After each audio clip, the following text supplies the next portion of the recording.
আসসালামু আলাইকুম। আলহামদুলিল্লাহ নাইমা থেকে কানামও ভালো। তো এই যে গাছে আবারও ২ টা লাউ বড় হয়ে গেছে।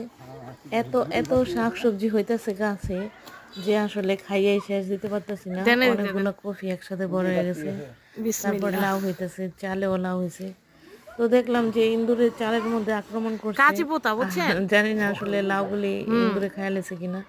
ইঁদুরগুলি আসলে এবার ভয়ানকভাবে মানুষের লাউয়ের যাও ঝাঁটায় লে বা যাও। লাউয়ে আক্রমণ করতেছে। তো আসলে নিজের হাতে লাগানো গাছের শাকসবজি খাইতে একদম অন্যরকম একটা অনুভূতি আর মজা বা স্বাদও অতুলনীয়। যে আপনি যদি কেনাটা খান দেখবেন যে পানি ছিটায় ছিটায় রাখে, তারপর আনলে কাটলে ওটা আসলে খাইতে তেমন একটা মজা লাগে না। আর বেশিরভাগ সময় মনে ক্ষুদিমুদি লাগে যে সার দিছে নাকি আবার বিষ প্রয়োগ করছে।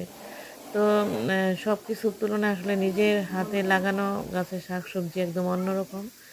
তারপরও সবাই চেষ্টা করে যে নিজের হাতে লাগায় খাইতে, কিন্তু সম্ভব না। কারণ সবার তো আর লাগানোর মতো জায়গা নাই।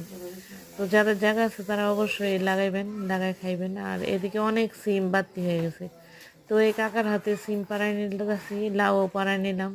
কারণ এই উপর থেকে আমার পারতে অনেক কষ্ট হয়, পারন যায় না। আর এই চুলাগুলি মাশাআল্লাহ অনেক ভালো আগুন জ্বলতেছে।